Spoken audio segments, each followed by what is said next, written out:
Welcome to Blizzard Fire. We hope this video helps fire up your solution. You open Testbook and jump straight into a targeted mock.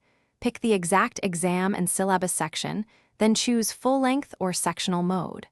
Once done, set duration and negative marking rules to replicate real conditions and enable exam mode so notifications are blocked.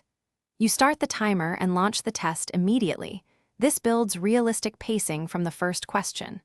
By beginning this way, you force the right mindset and gather reliable baseline data for later improvement. You begin with a quick scan of the paper, flagging hard questions to revisit because prioritizing easy wins boosts score.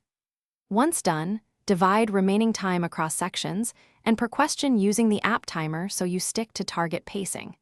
Make deliberate use of sectional filters and any in-test calculators or practice hints. Use them only when they save time. By executing this middle phase methodically, you avoid time traps and collect cleaner performance signals for analysis.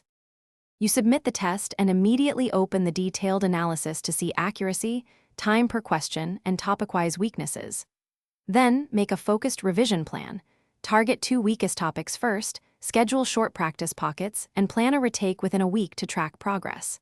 If something goes wrong, app crashes, answers not saved, clear cache and update or reinstall the app. If problems persist, capture screenshots and contact Testbook support for resolution so your practice remains uninterrupted. Thanks for watching. If you found this helpful, don't forget to like and subscribe.